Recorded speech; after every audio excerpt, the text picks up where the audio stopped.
Aline conectando. Aline, tudo bom? Olá, tudo bem, Pedro? Boa noite. Seja Demorei aqui um pouquinho, a bem-vinda. internet estava lenta.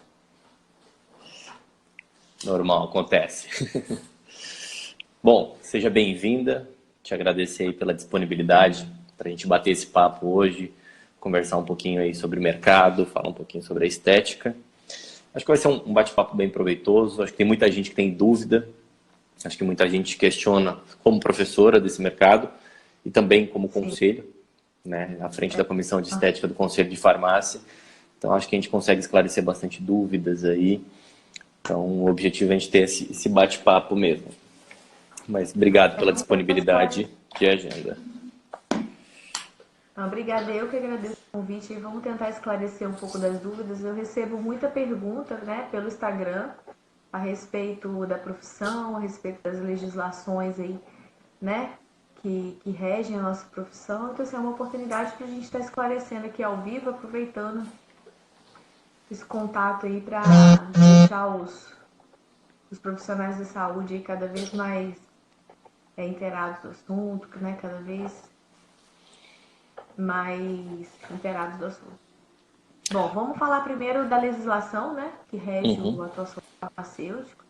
Hoje nós temos duas legislações, tá? Que é a resolução 616 e a resolução 645, né? Que vão regulamentar a atuação do farmacêutico estético, né? Farmacêutico estético porque elas preveem que você seja egresso do curso de pós-graduação na área de saúde estética, né? Então, hoje são as duas resoluções aí que prevê a nossa atuação. A gente vai falar um pouquinho, até para esclarecer para todo mundo, sobre o mercado e etc. A gente às vezes vai abrir um pouquinho mais, mas a nossa ideia também é a gente conversar um pouquinho depois com outros profissionais de outras áreas, com conselhos, inclusive de enfermagem, fisioterapia, esteticistas, para a gente falar um pouquinho sobre o mercado de cada um, né? Hoje, querendo ou não, a gente vai falar um pouquinho mais sobre farmácia, aproveitar ali que você está à frente do conselho na comissão de estética. E é importante, né, o pessoal saber, porque com essas brigas judiciais que a gente teve, muita gente se encanta pelo mercado da estética, mas muita gente acha que não posso atuar, está proibido, a medicina não deixa atuar e etc. E existe uma Isso. liberação hoje para o profissional que é justamente em cima dessas duas resoluções, a 616 e a 645. Essas hoje, que principalmente para o farmacêutico, na verdade exclusivamente para o farmacêutico, libera a atuação deles dentro do mercado da estética. Como é que funciona essa legislação? Muita gente pergunta o que pode ou o que não pode atuar o farmacêutico dentro da área da estética. Então, hoje, o farmacêutico, por essas duas resoluções, né? Ele pode aplicar toxina botulínica, fazer preenchimentos dérmicos reabsorvíveis, né? No caso do ácido hialurônico, hidroxapatita de cálcio, carboxiterapia, intradermoterapia, o microagulhamento, criolipólise, fios de sustentação e fios de indução, né? Que são os fios absorvíveis e deixa eu ver aqui, eu esqueci. Ah, tá. E a laser terapia ablativa, né? A laser terapia ablativa e os fios está previsto pela 645 e o restante que eu falei pela 616. Hoje Legal. são os procedimentos que o farmacêutico pode realizar. Ou seja, dos invasivos, o farmacêutico é um profissional que pode realizar Todos, todos eles. todos eles. Legal. E como é que você está enxergando esse mercado da estética, atuando nesse mercado, à frente do conselho nesse mercado, como professora de profissionais dentro desse mercado? Então, é um mercado que a gente sabe que sempre foi a menina dos olhos aí, né? Dos profissionais da área de saúde. É um mercado em expansão. Eu costumo falar que desde a época que eu nem sonhava em trabalhar na estética, né, que eu trabalhava com produção de cosméticos, assim, já era um mercado que crescia sempre, mesmo quando o país entrava em crise, o mercado crescia menos, mas sempre crescia. E é um mercado que tem um leque muito, muito grande, né? Inclusive para o farmacêutico também. A gente pode atuar dentro de clínicas multidisciplinares, a gente pode hoje ser RT da nossa própria clínica, ou até em modelos de consultório, né? O farmacêutico tem um KINAI específico aí para abertura de consultórios farmacêuticos também, e o que facilita às vezes para quem está começando, porque o gasto é bem menor, né? Então, enfim, a gente tem um mercado promissor, um mercado que só tende a crescer. Né? Quando a gente fala de mercado, até me espanta um pouquinho os números do mercado da estética, porque é uma crescente absurda. Né? Nos últimos anos, o mercado vem crescendo absurdamente. O Brasil era o terceiro em realizar procedimentos estéticos do mundo, que é insano se a gente para analisar, que de todas as nações nós éramos o terceiro. E teve uma matéria, acho que semana passada ou retrasada, na TV A Crítica, da Crítica não, na TV Gazeta daqui do Espírito Santo, que falou que o Brasil já se tornou o segundo em realizar procedimentos estéticos. E aí a gente para ver, e outras pesquisas dizem que às vezes as pessoas deixam de fazer necessidades básicas para que elas possam cuidar do corpo, da aparência, e a gente tem um destaque muito grande para a região sudeste, que hoje é a região que mais faz procedimentos, e aí um destaque grande para as duas regiões litorâneas do sudeste, onde a gente tem o Espírito Santo e o Rio de Janeiro ali proporcionalmente crescendo absurdamente. E é muito louco isso. E ainda existe muita briga sobre o mercado da estética. Por mais que a gente veja, toda esquina tem um negócio de estética, etc., mas ainda falta profissionais. Ainda falta. E assim, o que a gente observa é que esse crescimento, possivelmente ele aconteceu pela atuação de novos profissionais da saúde na área, né? Que possibilitou aí, né, que houvesse um número maior de clínicas, um número maior de consultórios, procedimentos, né, chegando aí mais próximo dos clientes, dos pacientes, né? Então, com certeza, o fato de outros profissionais da área de saúde poder executar esses procedimentos e trabalhar nessa área também contribuiu aí para o crescimento da estética do nosso país. E quando a gente fala de estética, acho que é legal a gente citar que existe a saúde estética. São diversos profissionais da área da saúde que possuem atribuições pelo conselho. Então, quem regulamenta se pode ou não atuar são os conselhos de classe. Né? Então, os conselhos eles vão determinar o que o profissional pode ou não fazer. Então, são diversos profissionais da saúde, entre eles. A gente tem a medicina, a odontologia, farmácia, biomedicina, enfermagem, fisioterapia e os esteticistas de nível superior. Né? Então, esses são os principais ali desse leque. Não sei se tem mais alguém que atua dentro dessa área. Então, na verdade, todos nós, né, estamos submetidos aí ao conselho, menos o esteticista, né? Esteticista, sim. Eles ainda não têm conselho, eu acredito aí que seja o próximo passo. Porque as pessoas têm o hábito de dizer assim, mas o conselho vai me fiscalizar, o conselho só está aqui para puxar minha orelha, para me multar. Não, muito pelo contrário, está aqui para lutar pelos direitos, né? Igual agora na área da estética, eu acompanhei isso muito de perto. A gente tem trabalhado bastante para regulamentar a profissão e aí brigando pelos nossos direitos. Lógico que a gente vai sim fiscalizar, a gente não, né? O conselho fiscaliza a gente e eu acho que tem que fiscalizar mesmo. Se todo mundo trabalhar, né, dentro do que a legislação prevê, trabalhar com responsabilidade, a gente vai conseguir alcançar metas ainda maiores, né? Então eu acho que esse fato do conselho regulamentar a gente aí é muito importante, né, para o nosso crescimento profissional. Na verdade é fundamental por conta da prostituição, né? O conselho, na verdade, ele vai evitar uma prostituição da área. Querendo ou não, vai existir, porque é um mercado que é muito visado, então a prostituição vai começar a ir para a questão de valores, então às vezes a média de valores de mercado custa X, mas o pessoal vai cobrar 3 vezes menos, às vezes 2 vezes menos, para conseguir estar tendo um retorno financeiro e atrair clientes. Querendo ou não, isso é muito negativo para o mercado. Mas eu acho que essa questão da regulamentação é fundamental. Um ponto que eu acho muito interessante dos conselhos, e muita gente critica isso ou não, é o fato da obrigatoriedade que se tem pela legislação de se ter uma especialização dentro da área. Né? E eu ouço muito questionamento disso como instituição de ensino. Falar, mas por que? Às vezes eu passo 5 anos numa faculdade, passo 4 anos numa faculdade, e aí eu não posso atuar na área, eu tenho que fazer mais uma pós-graduação em cima disso. E o intuito da faculdade não é preparar o profissional para aquele nicho muito específico. Ele acaba abrindo o leque, e quando a gente trabalha com pós-graduações também, a gente também enxerga que Às vezes o profissional sai muito cru da faculdade. Diversas pessoas chegam, me formei em farmácia, nossa, no primeiro dia de trabalho não sabia o que fazer, parece que 4, 5 anos foram em vão ali de tudo que eu fiz. Então, acho que é importante essa questão dos conselhos obrigarem a especialização. Hoje, o único que está isento disso ali, a medicina tem um funil muito grande, que aí vem o médico, é o médico dermatologista, enfim, então tem um funil muito grande, são poucos os profissionais de medicina que seguem para a questão da dermatologia. Odonto, ele não obriga que seja feita uma especialização, mas ele obriga que a pessoa tenha uma capacitação dentro da área do procedimento que ela for fazer, se eu não me engano. Né? Essa legislação eu preciso dar uma averiguada.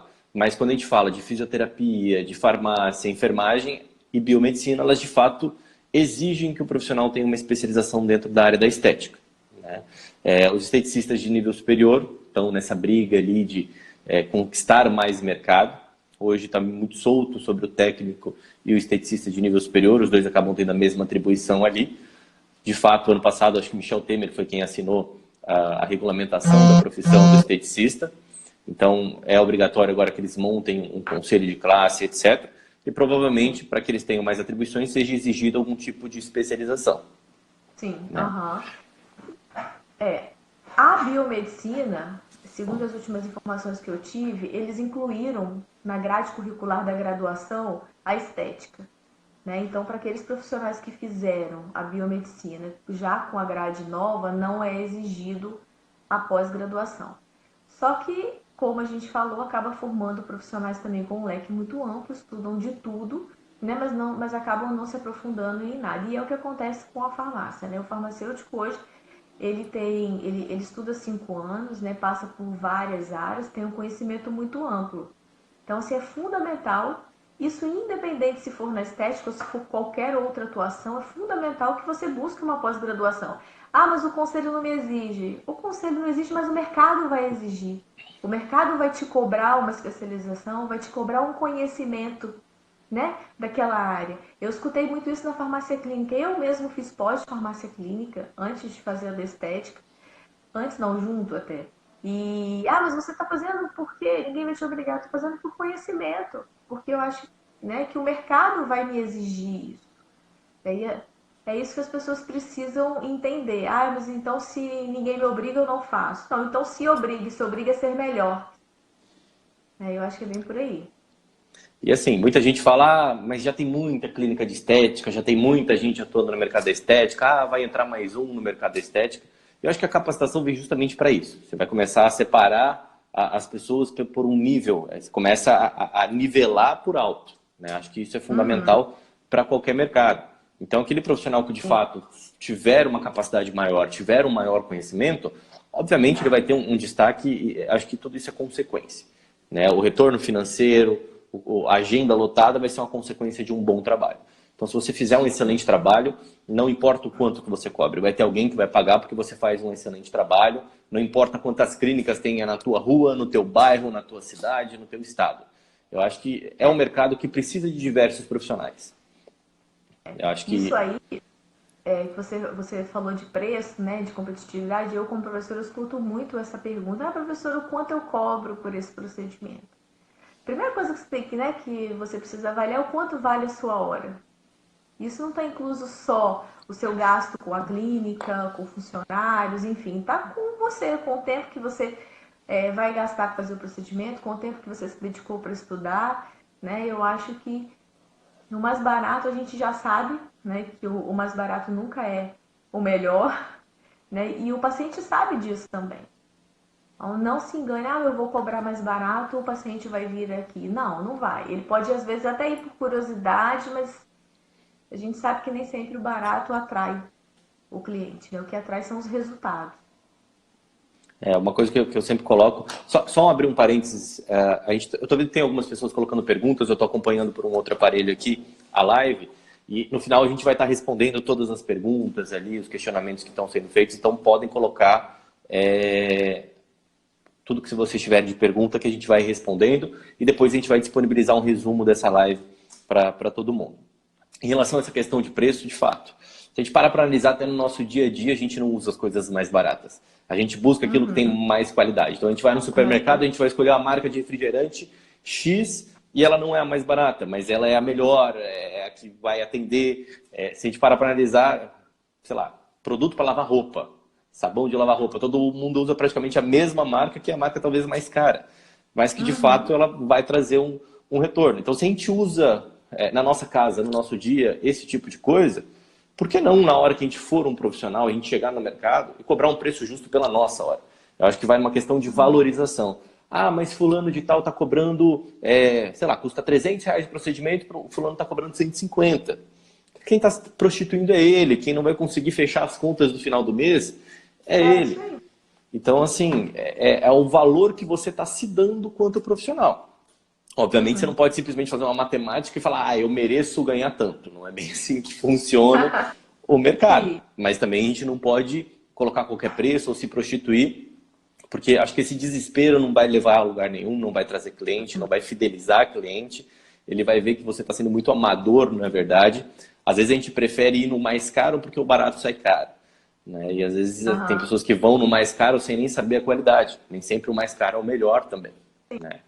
Então a gente tem que alertar sobre esses pontos, sobre essa questão do mercado, porque, querendo ou não, existe uma competitividade e é extremamente saudável. Hoje, o farmacêutico pode fazer algumas coisas que outros profissionais não podem.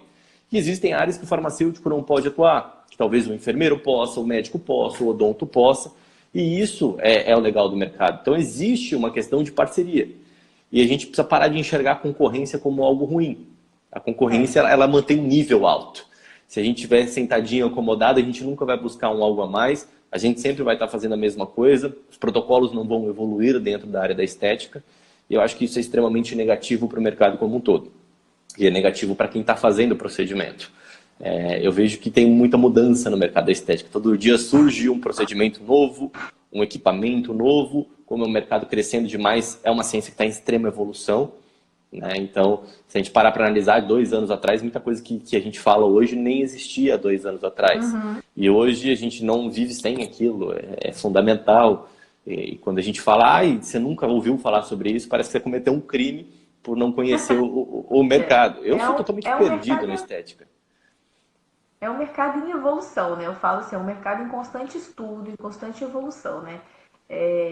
Até a aula que eu estava preparando para esse final de semana, a gente começa a olhar, são inúmeros ativos, né? A gente, toda vez que o representante te visita na clínica, no consultório, ele traz catálogos e mais catálogos novos, com produtos novos. Então, assim, desde a indústria de produção de cosmético até o desenvolvimento de novos aparelhos e, consequentemente, de novas técnicas. Então, não tem como você trabalhar na estética e não estar sempre se atualizando, sempre fazendo cursos. Eu já fiz após, eu vou agora atender. Não, você vai atender sim, mas você vai continuar estudando, senão vai chegar uma hora que você vai ficar para trás também.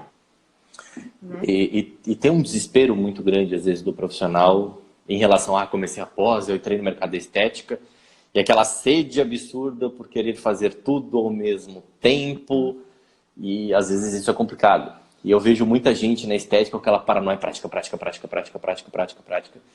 E as pessoas esquecem do básico, que é a teoria. Então, por que eu vou fazer aquele procedimento? Para que eu vou fazer aquele procedimento? Se aquele procedimento é adequado ou não? Esse é um ponto que, assim, eu bato muito isso na tecla com o pessoal da turma que a gente tem aqui em Vitória. Eu falo, gente, foquem muito na teoria. A teoria dá todo embasamento. Prática é importante? Mas é mão. Pegou a mão, isso é com o tempo. Não é fazendo um curso que você vai estar com a mão calibrada para aquilo tudo. Quanto mais você executar, mais você vai conseguir fazer. E esse é um ponto que assim, eu, Pedro, me assusto. Porque cada vez mais que eu estudo a estética e vejo os problemas e as intercorrências que podem ter dentro desse mercado, que a gente sempre vê aquilo muito bonitinho, que não acontece nada, é um procedimento que não traz risco, e aí quando eu paro para olhar a intercorrência e vejo as coisas, eu falo, meu Deus, assim, você acabou com a cara da pessoa, porque, por exemplo, eu vi necrosar nariz por conta de preenchimento, que é uma coisa absurda. Né? Então, o embasamento eu acho que é fundamental. Então, a teoria pesa muito. Não sei se você concorda comigo nisso. Não, eu concordo plenamente. A teoria ela é fundamental para que você execute uma boa prática, né? Tanto execute quanto indique, quanto você solucione ou preveja uma intercorrência, tá? Então, assim, se eu não conheço o tecido tegumentar, se eu não conheço o sistema endócrino, se eu não conheço a fisiologia do corpo humano e a anatomia, eu, consequentemente, eu não vou indicar um procedimento adequado ou prescrever um home care adequado e muito menos executar um procedimento. Então, assim, é fundamental. Os alunos às vezes não gostam muito, ai, aula teórica, ai, poxa, queria É prática, chato, vira o né? olho. É chato, é. Mas é essa aula teórica que vai te dar a base para a aula prática. Né? Você não vai conseguir aplicar uma toxina botulínica se você não souber anatomia, se não souber farmacologia. Né? Então, assim, a gente precisa estudar a parte teórica, a parte chata, é fundamental. Não adianta você, porque executar o procedimento, qualquer um executa, né? Se for só para cumprir a etapa. Né? O difícil é você indicar, saber o que de fato está fazendo, saber se aquele procedimento que você está indicando realmente vai atingir o objetivo do seu cliente, do seu paciente, porque se você indicar errado, você também vai gerar uma insatisfação, isso vai te gerar um problema depois. Então, assim, é chato, é cansativo, às vezes a gente fica 3 dias, né, o final de semana, só falando de teoria, falando de ativos ou falando de anatomia, mas é fundamental para que lá na frente, quando chegar nos módulos esperados, né, que é nos módulos práticos, você tenha embasamento para entender a técnica, porque senão você não vai entender a técnica. Isso seja qualquer profissional da área de saúde. Uma pessoa colocou uma pergunta aqui de como eu começo a atuar na área. E acho que o que a gente falou até agora é o princípio básico. Primeiro, verifique a tua formação e a atribuição que você tem pelo teu conselho. Se você pode ou não atuar e quais são as legislações que vão te respaldar em relação a isso. E um outro ponto de conhecer teoria é conhecer lei. O profissional de estética precisa saber o que está acontecendo dentro do conselho.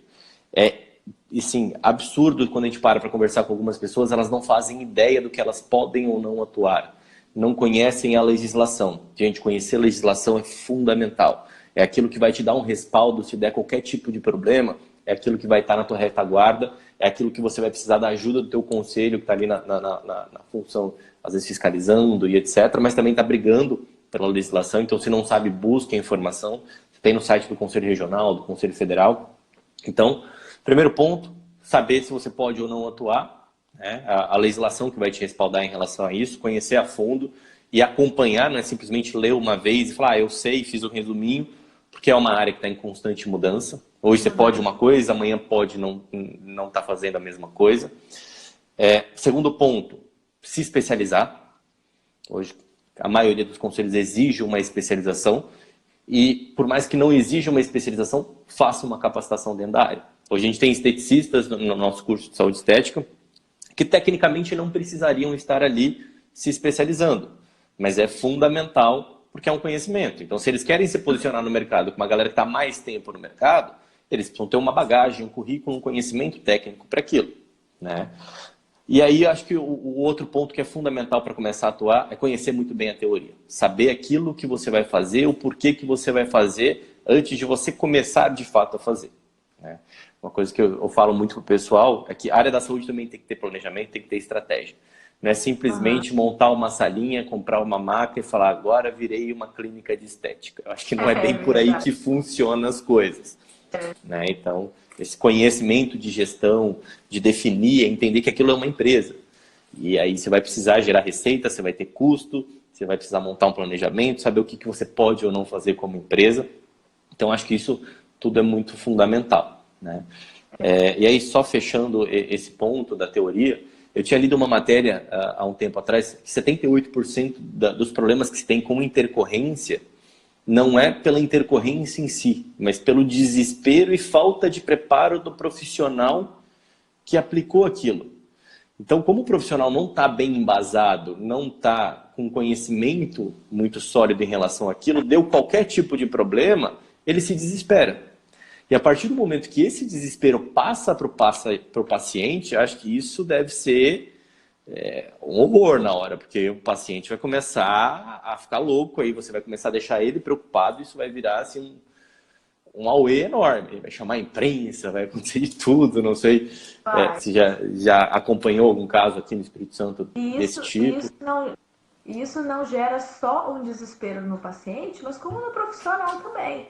Porque ele, por falta de conhecimento, ele realmente acredita que aquela reação que o paciente teve foi uma intercorrência, foi o erro, digamos assim, né? Então ele acaba também sofrendo com isso, não é só o paciente. Né? E sim, um outro ponto de vista disso é que às vezes você consegue corrigir aquela intercorrência se você tiver o embasamento. Né? Não precisa às vezes recorrer para um outro profissional, porque você, se você tiver conhecimento, você mesmo consegue controlar. Tá? Ninguém está livre, né, de ter uma intercorrência. O paciente pode sim desenvolver ali uma reação alérgica, enfim, cada organismo pode reagir de uma forma diferente. Agora, se você tiver o conhecimento técnico, se você tiver o conhecimento desse tecido, enfim, dessa anatomia, dessa fisiologia, muitas das vezes você mesmo vai conseguir reverter esse quadro. Tá? Dentro da sua capacitação, você vai conseguir reverter. Não vai entrar em desespero, não vai ficar em pânico, porque você sabe resolver.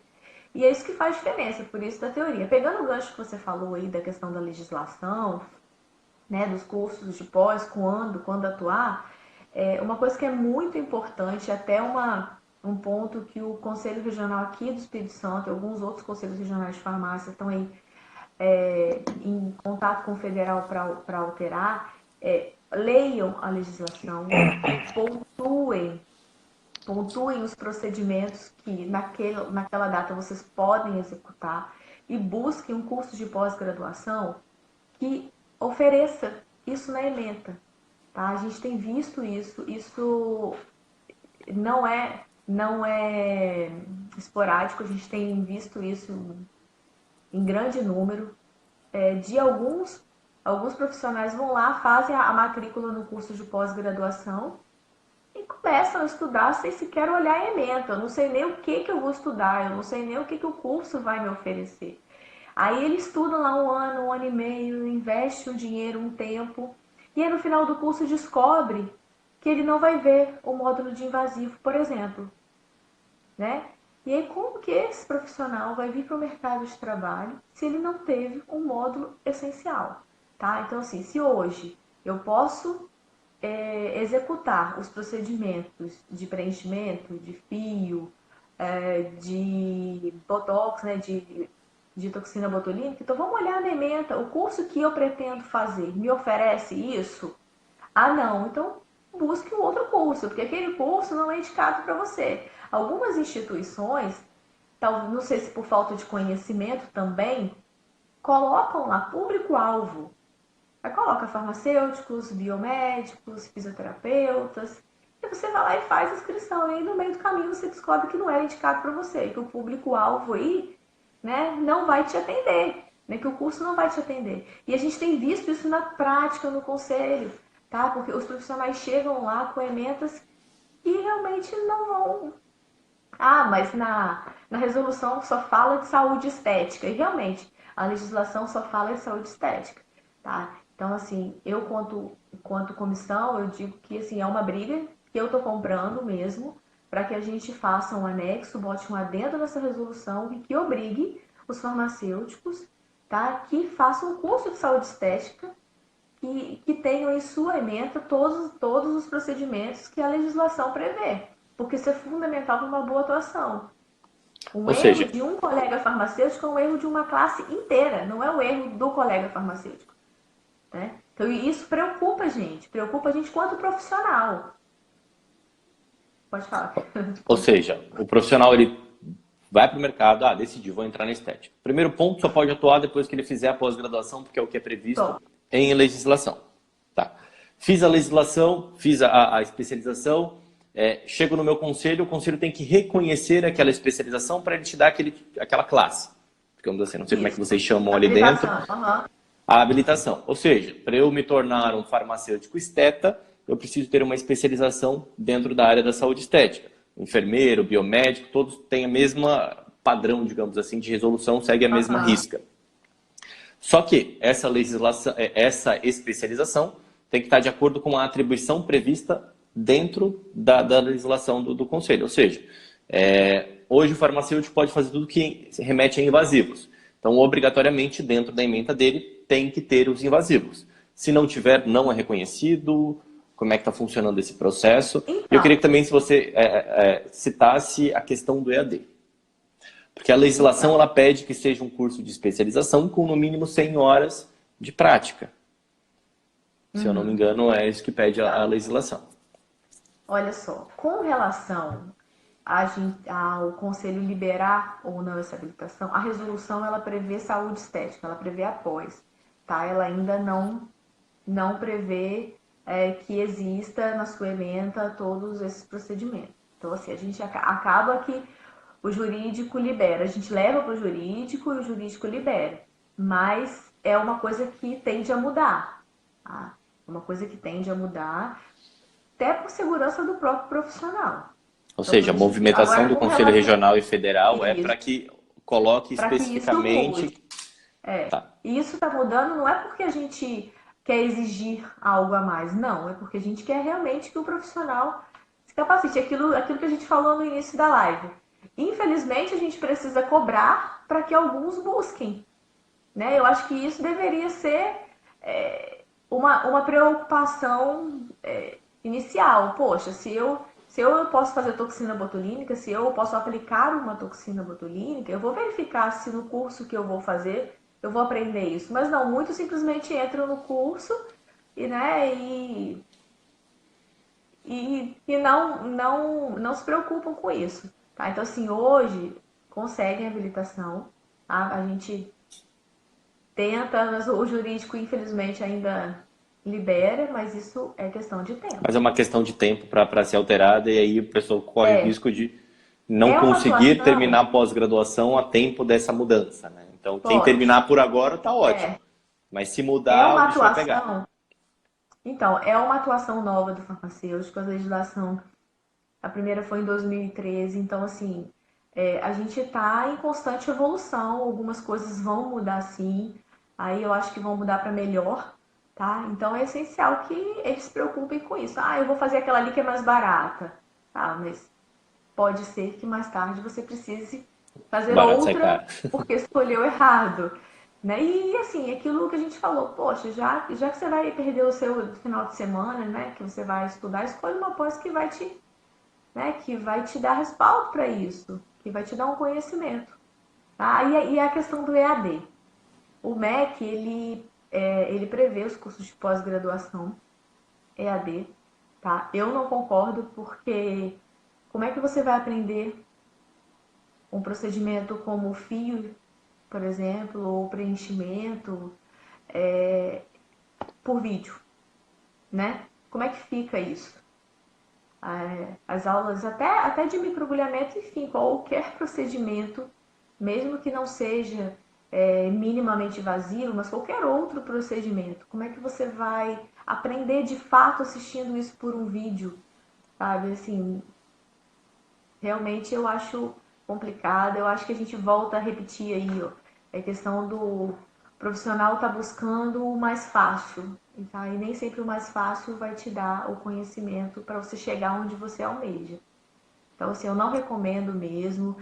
Já é uma coisa consolidada, a gente já está vendo aí inúmeras universidades com cursos de graduação e pós-graduação EAD. É uma consequência, né, da evolução aí, Na verdade, tem muito a ver com o mercado está em crescente e querendo ou não, está gerando uma demanda. Com menos tempo. Mas então, eu não recomendo.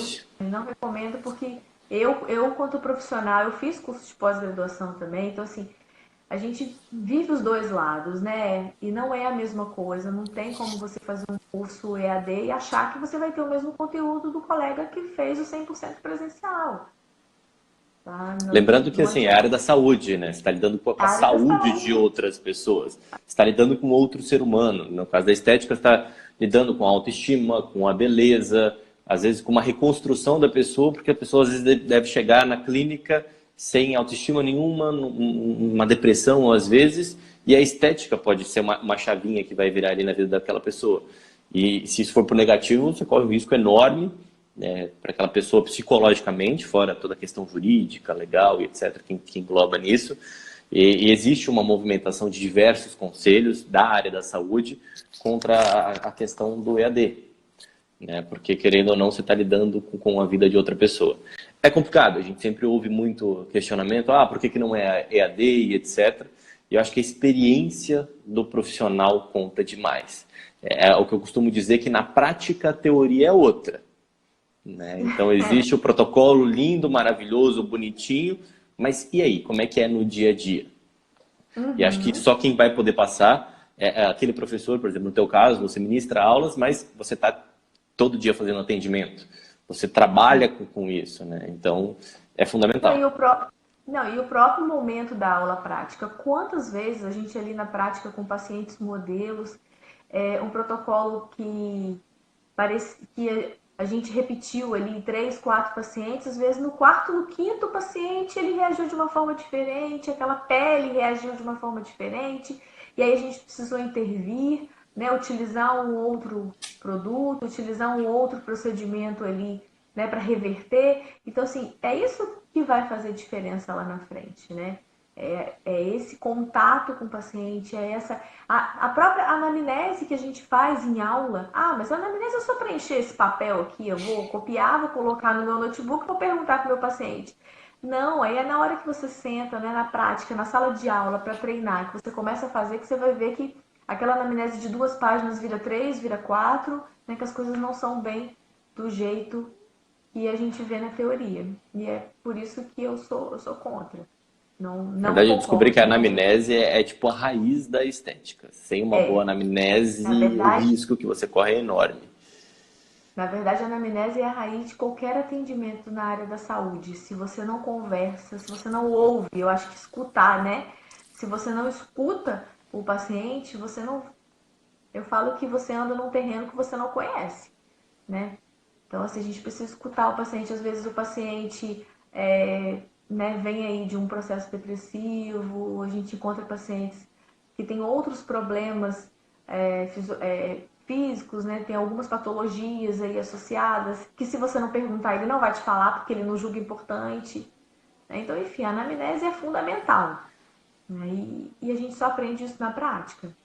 Ou seja, se o teu profissional de estética não te pergunta as coisas, não te olha, foge, que pode Pode, ser porque um risco enorme. pode, é isso aí.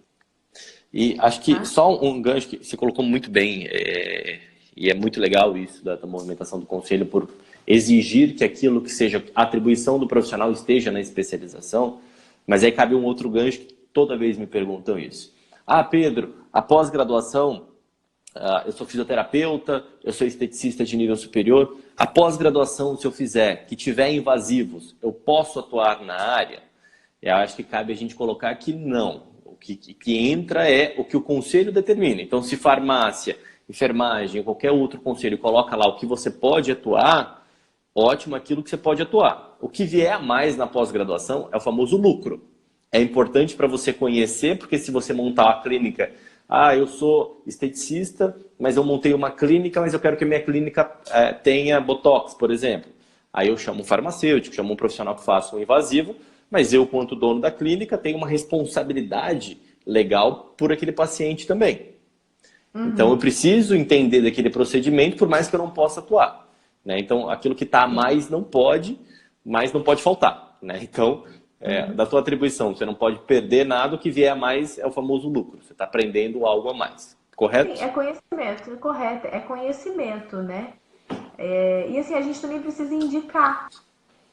O farmacêutico, por exemplo, a gente não dá diagnóstico, a gente não trata patologias, doenças, né? Mas eu preciso conhecer. Porque na minha anamnese, como a gente falou, eu preciso identificar se o meu paciente tem alguma dessas patologias que podem inviabilizar, por exemplo, o meu procedimento. Ou eu preciso encaminhar para um médico, por exemplo. Eu preciso encaminhar para que ele passe por uma avaliação para que depois ele volte à clínica para dar continuidade ao tratamento de estética. Então, assim, não é só o que a gente pode executar que a gente vai aprender. Eu acho que todo conhecimento vai contribuir para a nossa atuação, né? E aí, às vezes a gente dá um módulo de minimamente invasivo, aí, por exemplo, de toxina, e aí os alunos que não podem hoje, né, atuar na área ficam desestimulados. Ah, mas eu não posso. Tá, você não pode hoje. E se amanhã você puder? Né? E se amanhã o seu conselho mudar a resolução e você puder? E aí, você perdeu a oportunidade aqui de aprender, vai ter que estudar novamente para aprender. Né? Então, assim, as coisas mudam, igual a gente falou no início, é um mercado que está em crescente evolução, as instituições de ensino estão o tempo todo também mudando aí as ementas de acordo com as resoluções, é uma coisa muito nova para algumas áreas, igual para a minha área, por exemplo, de farmácia, é uma coisa nova, crescente, então pode mudar. Né? Então, assim, nunca, eu não posso fazer, então eu não quero saber. Não. Se tá ali, se foi te dada a oportunidade de aprender, que aprenda, que vai te ajudar de qualquer forma. Tá? A gente teve o primeiro módulo daqui de Vitória, você ministrou conosco, né? A gente tem o prazer de ter você como nossa professora.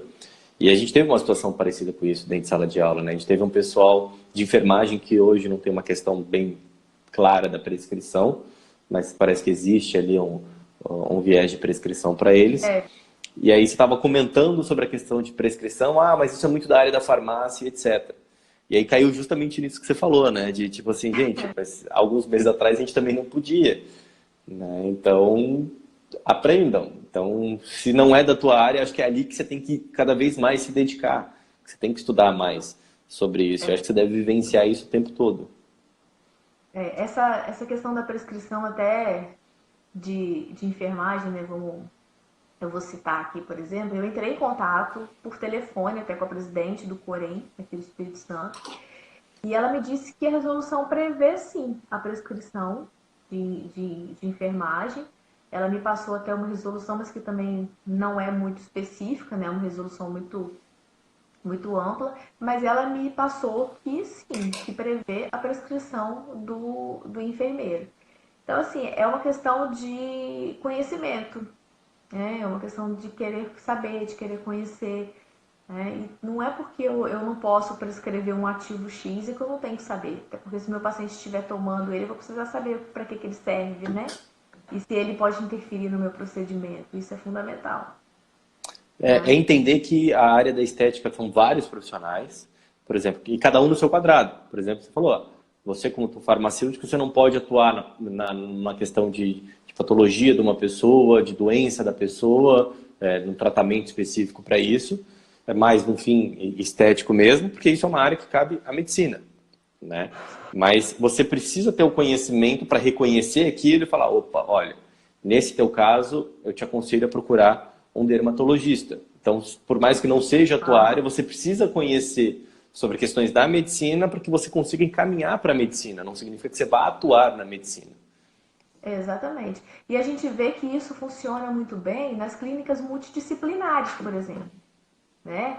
Você atua na sua área e você tem aí um esteticista que está ali fazendo os procedimentos previstos para ele, e você tem uma nutricionista em paralelo, né? Então isso funciona muito bem para o paciente. O paciente dentro de uma mesma clínica ele consegue passar por vários profissionais e ter um atendimento multidisciplinar.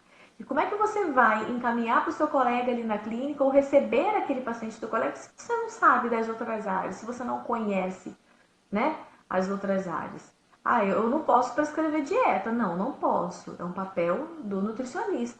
Mas eu tenho obrigação de saber alguns pontos, né, chave de quando eu preciso encaminhar. Eu preciso saber fazer o cálculo, por exemplo, do IMC e saber se o meu paciente, em qual escala ali de sobrepeso e obesidade que ele está, para saber o momento correto de encaminhar ele. Então, enfim, a gente precisa estudar, estudar e estudar. E mesmo assim a gente ainda vai precisar continuar estudando. É uma área que está em constante evolução. Tem que deixar claro para todo mundo que, assim como a graduação, ela não vai te preparar para tudo do mercado. Não. Que é importante, sim, você fazer cursos, Eu acho que é. Eu acho que, por exemplo, eu quero fazer um curso de prática. A gente ouve muito falar dos cursos VIPs, dos cursos específicos. Eu acho que isso é importante. A pós-graduação acho que é o primeiro passo, porque ela vai te dar um direcionamento, vai abrir tua mente, vai te trazer a teoria. E depois tem que buscar esse complemento. Eu ouço muito perguntar, mas eu sempre vou ter que fazer cursos dentro da área? Eu acho que quem melhor para responder essa pergunta acaba sendo você, entendeu? Claro, Então, eles claro. precisam sempre fazer cursos, precisa se manter atualizado. Precisa porque as coisas estão mudando o tempo todo, né? Tem sempre novidade. Precisa. O paciente te exige isso quando ele chega no consultório, né? A mídia está aí para isso. Os pacientes recebem um volume de informação gigante, e principalmente pela estética. O próprio Instagram, você entra no Instagram, você vê notícia o tempo todo de produto, de procedimento, fotos de antes e depois. E tem paciente que entra no consultório já assim, eu quero fazer esse procedimento, porque eu vi e a Vira o fulana Google. fez e ficou lindo. Aí você começa a conversar, e aí às vezes nem é o procedimento indicado para a pessoa, né? Mas ela já veio com conhecimento. Aí se a pessoa ela entra no seu consultório, te fala o nome de um procedimento e você faz assim, eu nunca ouviu falar. Né? Lógico que a gente não tem como saber de tudo 100%, né? Mas assim, o máximo que a gente puder, se atualizar melhor. E o paciente exige muito isso. Hoje eles estão muito mais informados, né, do que há 10 anos atrás. Então, assim, isso é cobrado o tempo todo. Quando você indica, às vezes, um medicamento ou faz uma prescrição, ele busca para que serve, para ver se você prescreveu o correto, se aquilo tem algum efeito colateral, e aí depois te manda o WhatsApp perguntando. Então, assim, a gente tem que estar sempre informado, sim. Com relação aos cursos VIPs, né, é um curso que possibilita aí uma prática assistida, né? Eu mesmo fiz vários, assim que eu terminei, mas por quê? Porque após ela vai te abrir assim, um horizonte diferente. Você vai conhecer ali, o corporal, o facial, N procedimentos. E ali você vai determinar com que você quer trabalhar, qual é a afinidade que você tem, né? Qual o procedimento que você. A partir daquilo você vai buscando lá.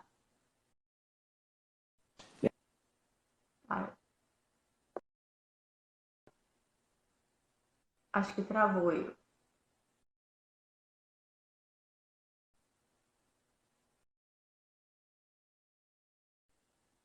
Pedro, acho que o áudio do Pedro travou eu.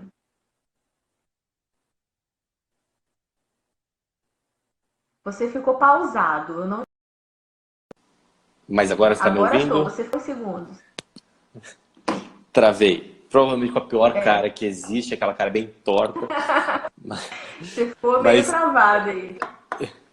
a pergunta foi: consultório, clínica, RT, o que que eu posso, o que que eu não Então, posso? então, a responsabilidade técnica do farmacêutico hoje é prevista pela 638 de 2017, tá? A gente teve uma suspensão da 573, a gente hoje não pode executar os procedimentos previstos por ela, mas a 638 prevê aí a responsabilidade técnica do farmacêutico no estabelecimento de saúde técnica. Tá? Então, a RT é possível. O farmacêutico pode ser RT da sua própria clínica. E isso pode ser aberto em formato de clínica ou em formato de consultório, né? Vai ficar aí a critério do profissional. Se ele vai trabalhar sozinho, né, em formato de consultório, como autônomo, ou se ele vai ser uma pessoa jurídica, uma empresa, vai ter uma equipe, né, de trabalho aí, multidisciplinar, para trabalhar junto com ele, que costuma ser o modelo aí que na maioria das vezes funciona melhor. Você consegue atender o paciente de todas as formas. Às vezes a clínica tem médico, farmacêutico, nutricionista, esteticista, fisioterapeuta, né? A gente consegue aí abraçar várias possibilidades. Esse ponto que você colocou agora vai até de encontro com uma pergunta que a gente recebeu aqui, que a pessoa colocou: eu monto uma clínica só, ou melhor, alguma coisa com alguém de outra área? Então, é importante eu ter profissionais de outra área também, ou eu não vou no meu quadradinho ali, monto só eu? Não, é importante justamente pelo que a gente comentou antes, né? Para que você possa oferecer para o seu paciente um leque maior, porque você nem sempre você vai conseguir atender sozinho as necessidades dele, né? Então, por exemplo, se você está trabalhando com um procedimento para redução de medidas e o paciente precisa fazer um gerenciamento de peso, precisa fazer uma dieta, você precisa ter um nutricionista ali para fazer esse acompanhamento, né? Ou o paciente precisa, às vezes, de um procedimento que a sua legislação não prevê. Você precisa de um profissional que possa fazê-lo para que esse paciente fique 100% satisfeito na sua clínica. E é legal que assim, a tua clínica passa a atender mais o paciente, ou seja, você mantém ele mais dentro de casa. Então, a partir do momento que você É, traz outras opções e um leque, você está fidelizando cada vez mais esse teu cliente. Então, ele não vai correr o risco de ir para um outro nutricionista, numa outra clínica, que talvez vai indicar um outro profissional para fazer aquele procedimento que você já faz. E aí, para o paciente, é aquela questão de comodismo. Pô, eu tenho que ir para lugar X para depois ir para o Y, ou se eu poderia ter os dois no mesmo local. Então, acho que sim, já cabe marcar as aí. consultas, já marcar ali no mesmo dia, já sai de um profissional e já vai para o outro. Isso funciona muito bem. E existe a questão do consultório, da clínica, da RT, mas uma outra pergunta que surgiu aqui foi: eu consigo atuar sem uma clínica? Eu posso atuar, por exemplo, em domicílio? Posso fazer um procedimento na casa de alguém, ou na minha casa, num outro espaço, enfim. Então, aí você precisa conhecer a legislação, né, o seu conselho. Por exemplo, como que você vai fazer a aplicação, por exemplo, fazer um preenchimento na casa do paciente, né? Você precisa ter um local preparado, você precisa acondicionar esse lixo biológico, por exemplo, num local adequado. Precisa ter o descarte do pérfuro cortante, né? Então, assim, para esses procedimentos, o ideal seria o atendimento dentro do estabelecimento de saúde, tá? Ou seja, tudo que envolve um risco biológico, principalmente os invasivos, tem uma estrutura adequada para isso. E aí uma outra pergunta: para eu fazer os invasivos, o que que eu preciso de estrutura, né? O que que não pode faltar em questão de cuidado para que eu não tenha nenhum tipo de intercorrência?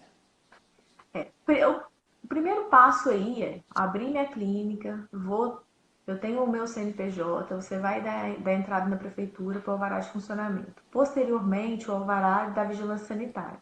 E ela vai te exigir aí, no caso dos invasivos, aquilo que a gente já conhece nas clínicas. É o piso liso, paredes laváveis, coleta de lixo seletivo e do lixo biológico, coleta dos descarpacas, né? As caixinhas dos péssimos cortantes. Deixa eu pensar aqui. Um lençol descartável para maca, para cada paciente, os EPIs de forma geral, A estrutura física de estrutura pia e física, etc. pia no consultório, O tipo de né? torneira Toda a correta, aquele estrutura. padrão da área da saúde que a gente já, Isso é o já padrão que a conhece de gente já diversas conhece. outras. É. Então, sempre alinhado com o conselho e vigilância E a sanitária, vigilância local. principalmente. A vigilância, quando você fizer o preenchimento dos formulários, identificar, né, prever ali a sua aplicação de injetáveis, ela vai te exigir alguns requisitos, tá? Ela mesma já vai fazer essa exigência da pia, dos lençóis, das coletas de lixo. Alguns municípios fazem essa coleta de lixo gratuito, outros não, outros vão exigir que você tenha um contrato com uma empresa terceirizada, mas isso você vai receber essas informações na Visa local, tá? Se ele disponibiliza essa coleta ou não, se você precisa contratar ou não. Mas não muda muito do que a gente já conhece aí de consultório, de estabelecimento de saúde de forma geral. E o descarte aqui no Espírito Santo, o descarte é de acordo com cada cidade. Aqui no Espírito Santo, se eu não me engano, tem um Com cada. serviço da prefeitura gratuito Isso, que você liga e ele coleta, né? Em outras isso. regiões, você tem que pagar por esse serviço. No momento que você consegue, que você tira o alvará sanitário, você já solicita essa coleta, né? E aí eles têm as datas, uma vez por semana, 2 vezes por semana, eles vão passando de acordo com a sua demanda, né? Eles vão fazendo o calendário e vão passando para fazer essa coleta. Perguntinha: eu só posso abrir uma clínica para ter invasivo se eu tiver permissão do conselho? se você for farmacêutico, mesmo que não seja invasivo, você precisa ter a permissão do conselho, tá? Na O verdade, para grande farmacêutico parte das áreas, né? É obrigatório que o teu conselho reconheça que você tenha reconhece. especialização, aquilo que a gente citou lá no início. Você não pode, entrou no curso de pós-graduação, a gente vê muito isso, né, Pedro? O aluno teve uma aula de limpeza de pele, ele começa a fazer limpeza de pele. Aí ele teve uma aula de microagulhamento, ele começa a fazer o microagulhamento. E assim sucessivamente, né? Isso não é legal, tá? Isso não pode. É necessário a conclusão do curso de pós, é necessário que o conselho avalie aí seu diploma, te dê a habilitação para tal. Tá? Você não pode executar esses procedimentos durante o curso de pós-graduação, só após o término. Só um ponto, Aline. Daqui a pouco a gente está chegando a 1 hora de live. Como padrão do Instagram, eles vão derrubar a gente. Então, se a gente cair, a gente vai ter que conectar de novo. A gente tem mais só 2 perguntinhas para responder aqui por enquanto. Não sei se alguém quer colocar mais algum tipo de pergunta ali. Teve uma pergunta que foi bem curiosa aqui que eu recebi. Sobre... Cadê? Uma pessoa viu que no Reino Unido as farmácias já estão tendo permissão para aplicação de toxina botulínica. E perguntando se hoje já tem um conhecimento aqui no Brasil sobre esse tipo de prática e se existe alguma movimentação do Conselho Regional, Federal, nos bastidores, né, sobre esse sentido, de ter aplicações dentro desses estabelecimentos. Então, existe sim, no Reino Unido existe, né, essa aplicação aí na farmácia. Isso não é uma movimentação daqui do nosso conselho, a ideia não é essa. A ideia é que realmente esses procedimentos aconteçam dentro de estabelecimentos específicos, né? Hoje, com a farmácia clínica, o conselho prevê o atendimento clínico do farmacêutico na farmácia, o acompanhamento dos pacientes de doença crônica. A gente percebe na prática a evolução do paciente, nesse caso, que é acompanhado pelo farmacêutico, né? A qualidade de vida que o paciente ganha com esse acompanhamento. Mas os procedimentos invasivos, por enquanto, assim, a gente não pensa nisso. Aquilo que eu falei, é em constante evolução. Pode ser que amanhã mude, né? Mas hoje ainda não. Legal. E aí também tem um outro ponto que hoje eu vejo uma união muito grande dos conselhos. Antes existiam as áreas muito separadas, cada um por si e Deus por todos. Um não olhava para a cara do outro e hoje a gente enxerga o inverso, principalmente dentro do mercado da área da saúde e inclusive na questão da estética. Como é que você vê essa movimentação dos conselhos, dessa união dos conselhos brigando pelo... Essa união, essa movimentação. Então, você travou aí um pouquinho? Você está conseguindo me ouvir? Estou te ouvindo. Essa movimentação aí é fundamental, ela está existindo sim. Eu acho que quando os nossos interesses se cruzam, né, é fundamental que esse apoio exista. Eu costumo falar muito isso em aula, assim, o enfermeiro ele não é contra o farmacêutico não é contra o biomédico. Eu acho que todos nós somos profissionais da área da saúde, né? Então a gente tem que abraçar aí a oportunidade e unir forças mesmo para que a gente possa regulamentar, né, com mais eficiência a nossa atuação, a nossa profissão. E essa aliança aí entre os conselhos só vem a somar, porque a experiência de um vai servir aí para o outro, né, e a gente vai aprendendo e um vai ajudando. Eu acho que a estética propiciou isso. Eu terminei o Como vídeo. previsto, Instagram nos derrubou. Enjoou da gente, chega, vamos para casa. Tô aqui Eu no não meu aguento sozinho. mais isso. Mas você estava falando sobre a união, né? A importância disso. Isso.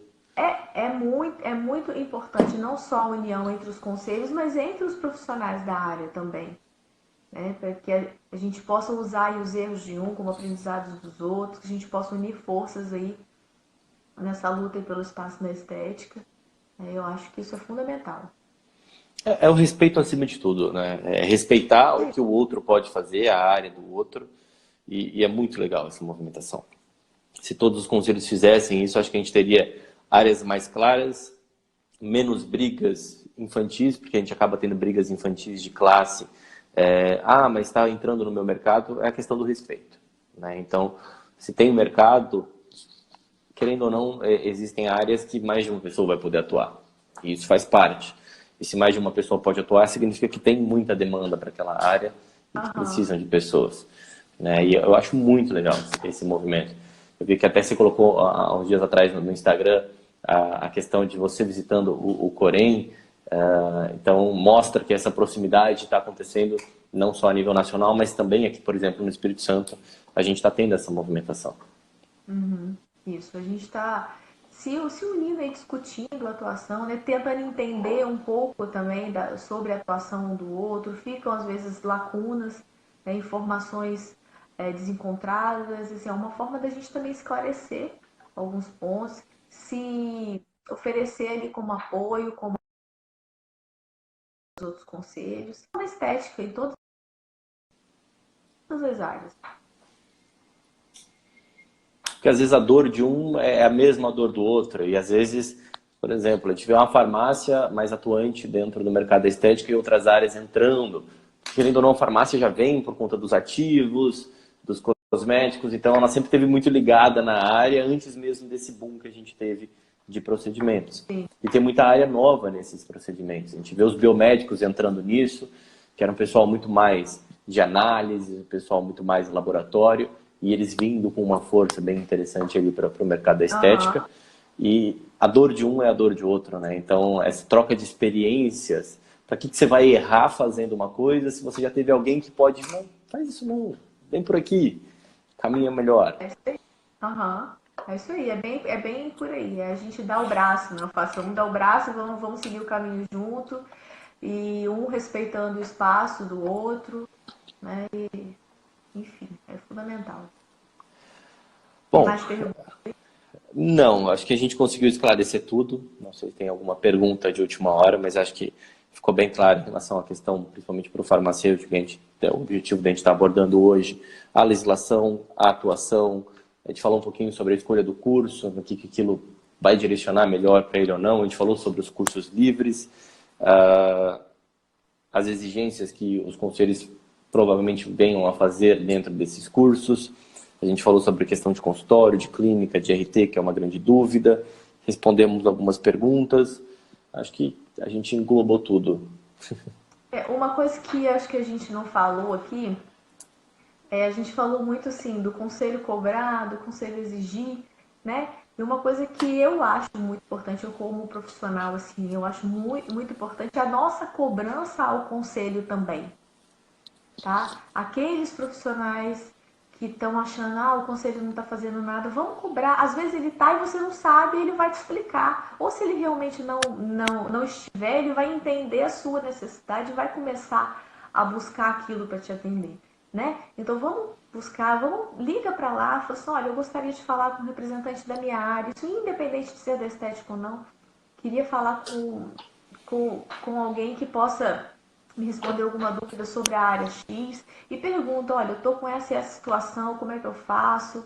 Então, assim, entre em contato, cobrem ao conselho também, tá? Diretamente, porque às vezes a gente escuta muito assim, em aula, tem lá 30, 40 alunos, aí alguém fala assim, mas o meu conselho não está fazendo nada. Alguma vez você ligou para o conselho, cobrou, enviou um e-mail formal e disse a sua insatisfação por achar que ele não está fazendo nada?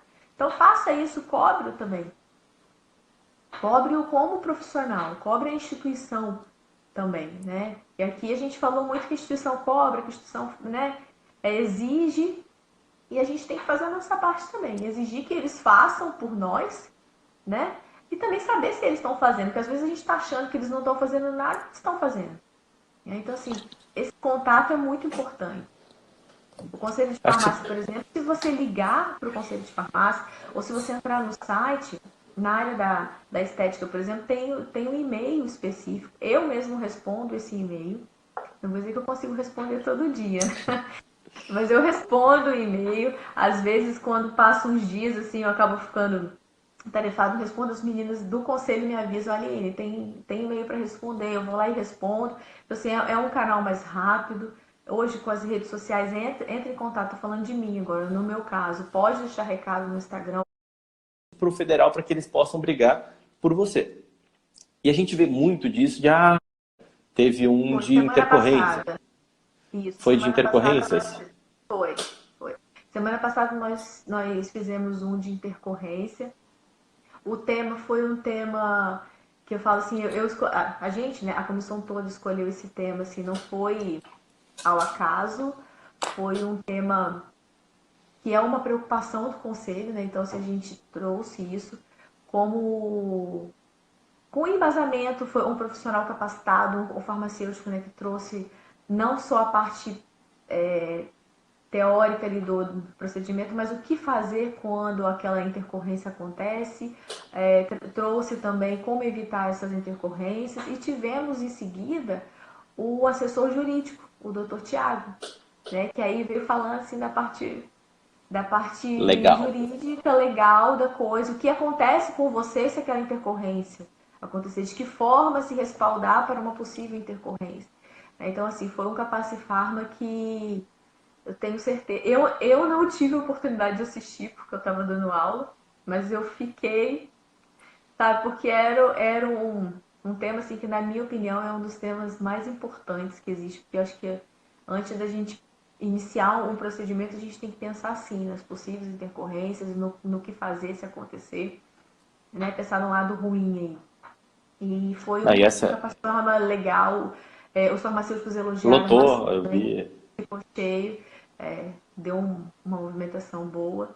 Enfim, é isso. E a gente está trazendo 2 vezes no ano, né, o Capacifarma aí para poder capacitar os profissionais, trazer informação aí para o mercado, para atuar sempre com segurança e responsabilidade, tá? E o Acho que o profissional, Conselho de Farmácia está muito à frente disso.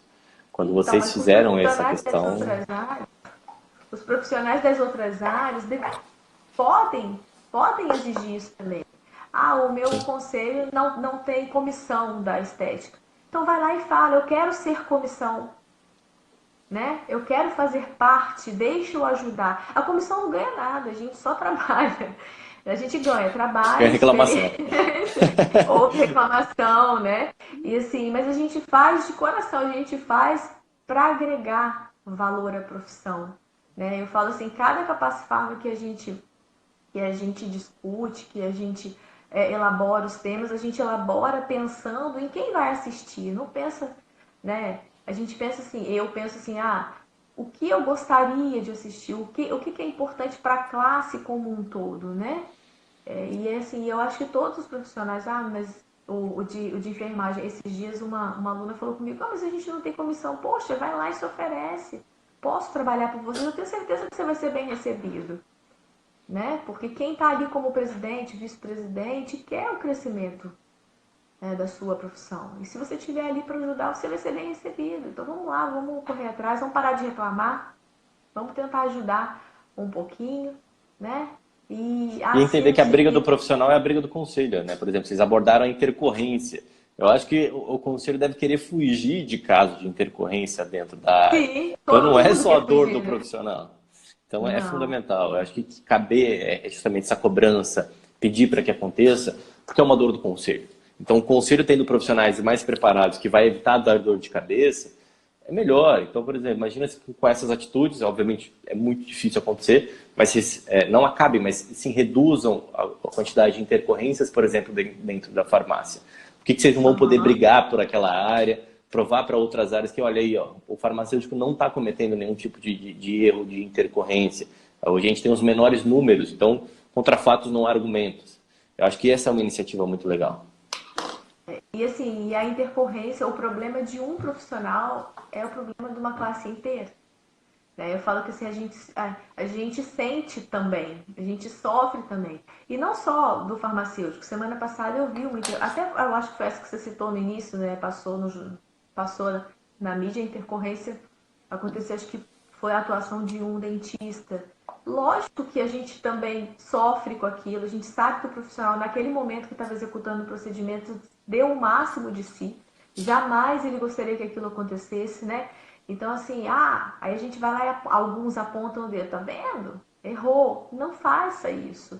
Né? O profissional que executou aquele procedimento, ele pode ter falhado, às vezes, em algum momento ou não, né? Mas não foi o intuito dele, não foi que acontecesse isso. Então, a gente tem que respeitar aí também. Eu falo que é aquilo que você falou outras vezes, né? Respeitando um ao outro, a gente consegue, de braços juntos, chegar num caminho muito melhor, muito mais rápido. Fica ruim para a área, né? Porque imagina, você tem na mídia que uma pessoa teve um problema com o fio de sustentação. Talvez aquelas pessoas que Todo estão pensando fazer o fio com outro tipo de profissional, seja farmacêutico, médico, biomédico, enfim, qualquer um deles, vai ficar com 3 pés atrás, vai surgir mais um ali, porque viu uma intercorrência e tem medo daquilo acontecer. E aí sim, acaba matando o mercado de outro profissional que às vezes não tem nada a ver. Mas é em relação ao procedimento em si. é isso aí. É isso aí. Mas assim, Aline, te agradecer demais. Muito obrigado por esse bate-papo. Sabe que é um pouquinho complicado conseguir a agenda aí. Esse final de semana a gente complicou um pouquinho mais tua agenda, que você vai estar com a nossa turma aqui do Espírito Santo. A gente vai ter um módulo acho que bem esperado aí de cosmetologia, nutracêuticos, com o pessoal. Acho que vai ser um final de semana bem legal. Mas te agradecer por esse tempo aí, por essa 1 hora e pouquinho da gente batendo esse papo. Eu acho que isso vai tirar dúvida de muita gente no mercado. A gente vai estar disponibilizando isso depois, vai ficar no Stories por 24 horas, mas a gente depois vai editar isso e colocar no YouTube para que as pessoas consigam ter acesso à informação. Não, e assim, eu agradeço a oportunidade, né? Porque a gente, quanto profissional, a gente fica querendo e levar um pouco mais de conhecimento ao professor, então a gente está sempre querendo orientar, sempre querendo levar informação, né? Para que todo mundo consiga exercer sua profissão aí da melhor forma possível. Agradecer a oportunidade aí. E final de semana a gente está lá no ESB junto, com o módulo de cosmetologia. Essa turma aí que eu vou falar que eu comprei, essa é uma turma de coração, assim, eu fico doido para ter aula com eles. Eles são queridos, uma turma assim, eu tô doido para amanhã junto aí, trocando um pouco de conhecimento, tá? E eu espero ter Mas, conseguido ajudar, esclarecer algumas dúvidas aí dos colegas com da certeza, saúde estética de forma geral. com certeza. Bom, então depois a gente vai conversar com outros profissionais de outras áreas também sobre o mercado da estética. O objetivo, acho que é entregar conhecimento, entregar conteúdo. E é isso, gente. Então a gente vai depois disponibilizar um resumo desse material, tudo certinho para todo mundo. Aline, mais uma vez, muito obrigado. Boa noite a todos, gente. Obrigada. Tchau, tchau.